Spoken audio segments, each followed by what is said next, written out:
In the week of the local elections, amid noisy protests, the detentions have begun. The government's now confirmed what we reported on Channel 4 News last night, that people seeking asylum are being arrested and held ahead of being flown to Rwanda in around 10 weeks' time. They were then told that they may well be detained, taken across to an immigration detention centre and then put on a flight to Rwanda, whenever that may be. So it is not very surprising that a lot of people would have said, no, thanks very much. I think I'll take my chances out somewhere else. Now, some of these people, according to the Home Office, are only temporarily lost to them, whatever that means. Temporarily lost? What? They haven't got their email address or what? They don't know where they are? Well, apparently they know sort of where they are, but not really, and they're not in touch with them. So to everybody else, it means that they've lost touch with them. And it is a really serious matter, because these people will leave the areas that we've known them to be in. They will enter the black economy. We don't know. They could actually, in fact, end up in this sort of slave trade in the United Kingdom, in car washes, in the sex industry and things like that. So that's a really serious concern about it with some vulnerable people. But there'll be a lot of them who have made their way over to Ireland, and we've seen that discussion coming up at the weekend. But the Home Office should have thought this through in advance. If you are going to detain people, you don't need to give them that level of notice so that they can get out of the area they're in. Right. Hello Internet, welcome back to the channel. For those that are joining us for the first time, welcome as well. Subscribe to this channel and check our previous videos for interesting content. So in this video, I'm personally still stuck on the UK Rwanda asylum plan. I've been thinking about it, let's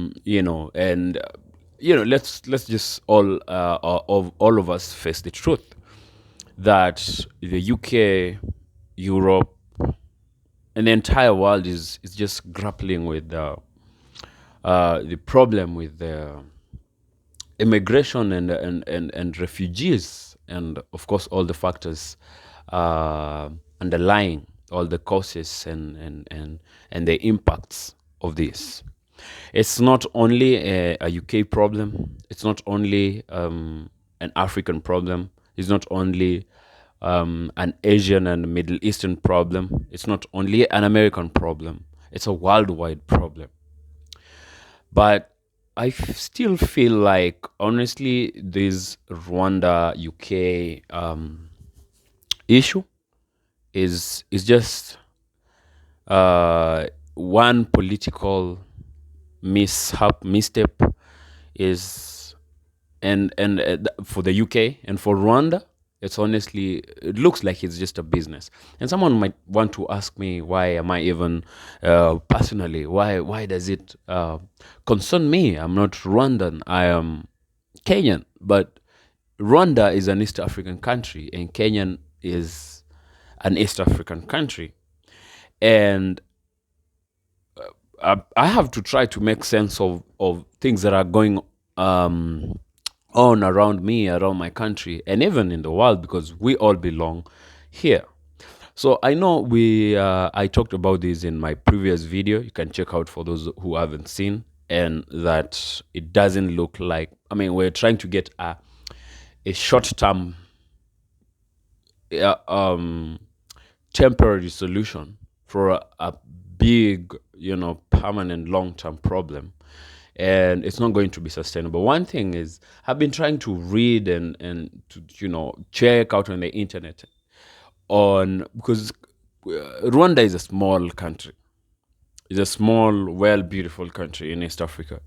They haven't, with I think a population of 30 million people, if not less, they themselves have not even said how much of these deportations or refugees or illegal immigrants they are going to be able to house, to sustain. And that should have been one clear thing, because it's not possible that they're going to take as much as they're there in the UK and in Europe. And in my last video, I raised a concern that maybe if the UK does this, because it's going to have a ripple effect on the entire of Europe. If someone else in Europe again dared to do this, then there's automatically going to be a crisis. So, just in brief, is for those who are coming across this video for the first time, or this information maybe, is that the UK plans to deport all illegal immigrants or asylum seekers as well to Rwanda. Rwanda is a small country in the hills of East Africa. And they have agreed, both governments have agreed that this is going to work. And UK is going to fund Rwanda and apparently the asylum seekers to stay in Rwanda. So when last week when the bill passed, or when the bill was passed by both the House of Commons and the House of Lords, the Prime Minister of the UK, Rishi Sunak, said that in 10 to 12 weeks, the planes were going to start, taking off from the UK to deport the illegal immigrants and those that are seeking the asylum seekers to Rwanda. And then their claims are going to be checked in Rwanda, and then they are going to be granted stay in Rwanda, and I don't know, become Rwandans, or maybe I don't know, because there were one-way flights, okay. And what would happen to those that their pleas for asylum seeking failed? Are they going to be deported to their countries of origin? Because clearly the UK is not taking them back. Now, a new problem is now looming. A new different crisis is now looming. And this is between the UK and the Republic of Ireland. So when the bill was passed the other day, last week, now it emerged that half of the population of those earmarked immigrants that were supposed to be deported went missing. Because, of course, they don't want to go back to Rwanda. They don't want, not back to Rwanda, but they don't want to be deported to Rwanda because they're not of Rwandan origin in the first place. And rumors has it that they are finding their means into the Republic of Ireland through the land border with the Northern Ireland. And that is not just a phenomenon that has, just emerged the other day after the bill had passed. But since the bill had been doing the ping pong between the House of Commons and the House of Lords for 2 years now, many immigrants have been moving straight from the rest of Europe to the Republic of Ireland, because this has always been the whole story of going back to of deporting people to Rwanda has been hitting the headlines, has been in the UK for 2 years now. And now the government of the Republic of Ireland is saying that it will want to deport back those that are coming from the UK. Of course, back to the UK. But London is like, no, we're not taking them. If they're not going to take those that they are taking them to Rwanda, what tells you that they're going to take those that took themselves to Ireland and take them back? Now, here's another problem. It is not just about taking people to Rwanda. It's not just about deportation, but it's now arrest and detention. So as early as, because they said in 10 to 12 weeks, they'll start taking them back they will start deporting people to Rwanda. But currently and already, arrests and detentions are taking place. Yes, right now they are arresting and detaining them. Apparently, these immigrants are usually supposed to report after 2 weeks or a fortnight. After a fortnight, just to say that, you know what, we are still here and we're waiting for you to tell us what to do. But now, um, you can imagine, after you've heard that people are being arrested and put into detention and maybe waiting for the flights to take off, or waiting for whenever, God knows, whenever whatever is going to happen next, people are going to be afraid to report. And they said almost 50% of those that were already earmarked to be deported back, no, not back. I keep saying back. I mean, to Rwanda, are not cannot be traced. These people knew Rwanda before moving to the UK, or those that didn't know what Rwanda is, where Rwanda is because they did not have the interest to know, because they do not want to be there. They did not want to be there in the first place. Now, bringing them to Rwanda is not solving. It might look like for Rishi Sunak, the Prime Minister of the UK, is a political breakthrough, or is going to save the UK the crisis, because his goal, and he's always been clear about this, is to deter. He's doing this as a deterrent to block immigrants, illegal immigrants, crossing through the English Channel, that is from northern France into the UK.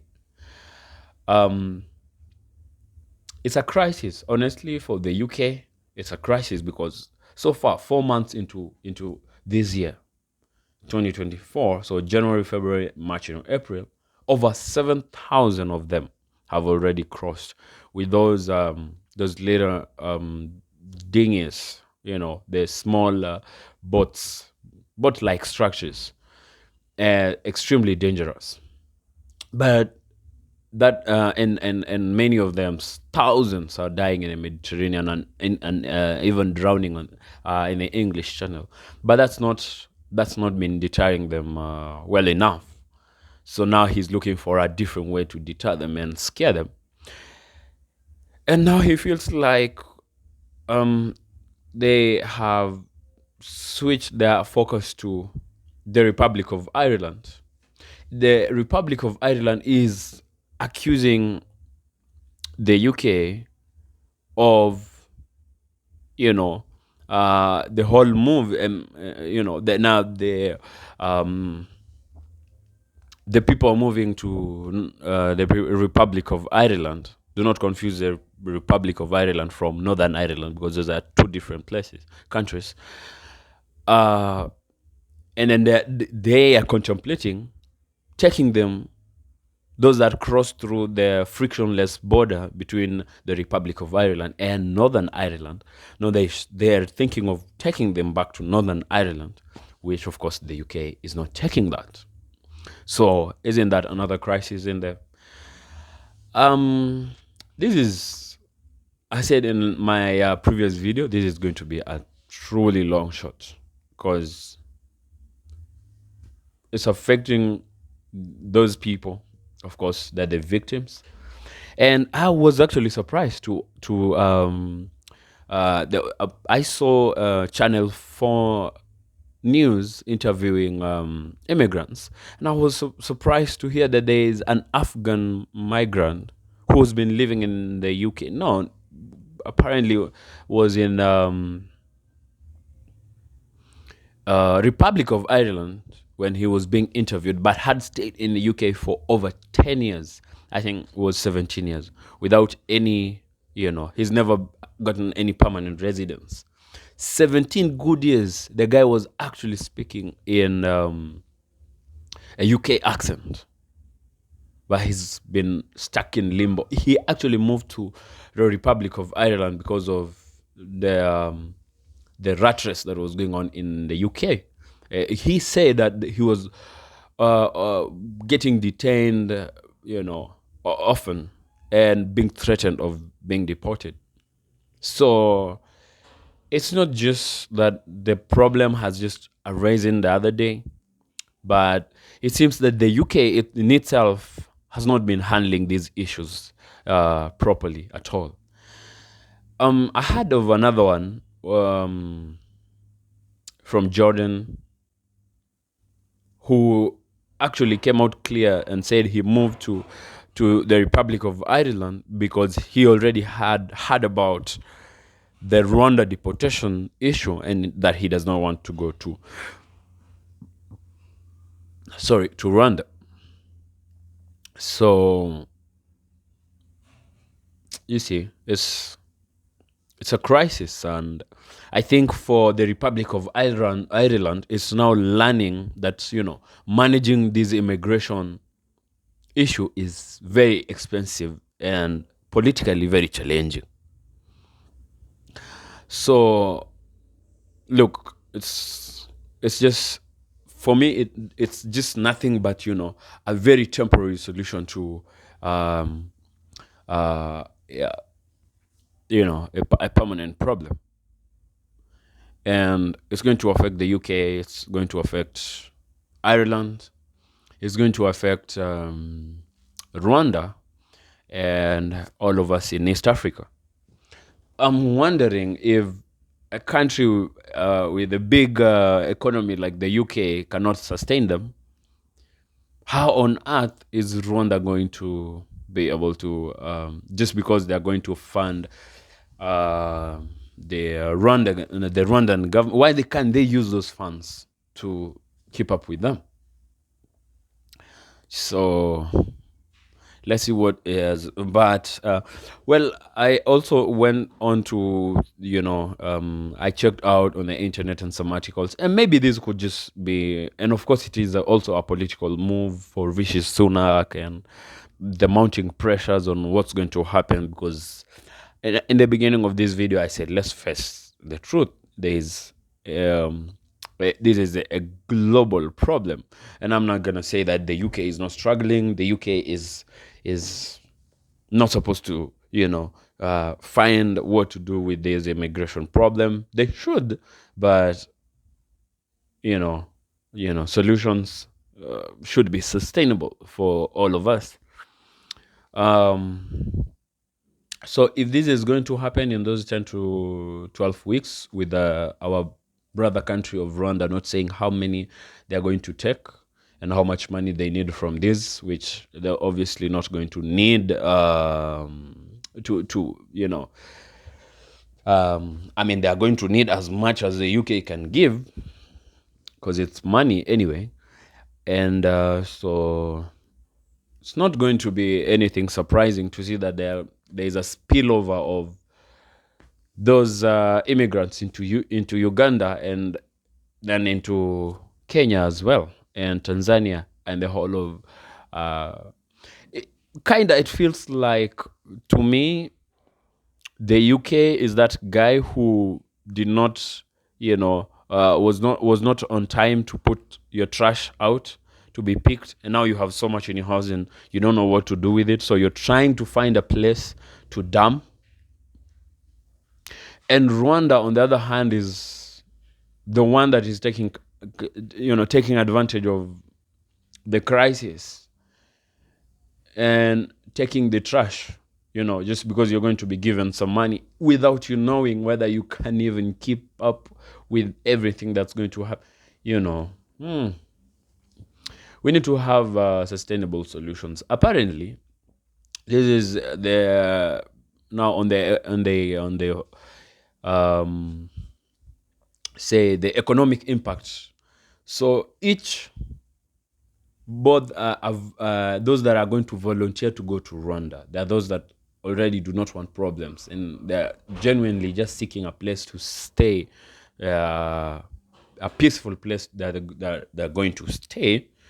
Whether Rwanda is really, really entirely a peaceful place is something else to be discussed in another video. But so both those that are going to volunteer to go to Rwanda and those that are going to be forced, and which I personally think many of them are going to be forced to go to Rwanda, the UK government is going to fund or pay £3,000 per head for them to relocate. So do the math with all the numbers that are going to be deported to Rwanda that we've not been told how many they should be, but thousands of them, with £3,000 per head. We have not talked about the money that the government of the United Kingdom is supposed to pay the Rwandan government. And the travel costs, just getting them from the UK to Kigali in Rwanda. How much is that going to cost their UK taxpayer? But right now, it's not. I know this is going to challenge by rights groups and maybe the UN, but right now, as it seems, Rishi Sunak and the Conservatives are, let's just say the government in the UK is just headed for one direction, have their sight on the goal, Rwanda, the plains, Rwanda, the plains and Rwanda. And now that's why they're detaining people already, arresting and detaining and waiting for the 12 weeks to put them on the plains. Rwanda has said that they are ready to take them. How many? They haven't said either. UK haven't said the number either. And it's surprising because sometime last year, Rwanda had come under criticism or was in a spotlight for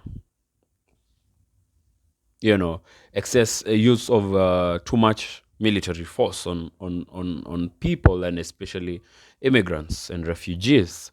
Rwanda has also been on the spotlight before for extrajudicial killings and forced disappearances. And I personally said in my previous video, I personally strongly feel like there is no voice they're not allowing people to really, there's suppression of dissent when it comes to the people at home in Rwanda. Whether are you guys really okay with the whole of this plan? No, they're not. People are not talking about that, and obviously there's suppression of dissent. And I don't know. Let's see. I would like to really get your comments to this. I also noticed that most of these people that are in moving to Europe, they're not just because they're leaving UK and sorry, they're coming from before entering the UK and before even coming into the EU. They're leaving Africa and Middle East and Asia because of wars and violence and poverty. They're running away from poverty, and these are the factors that we need to look into if we are going to come up with sustainable solutions. Some of these people are not even running away from war, as you could see. Those are coming from countries that are not really exactly at war, but others are just looking for greener pastures, and then they move to the the EU, and they still feel like those countries in EU, are not as better as the United Kingdom, and then they move on to, and so just taking them back to a third world country because they now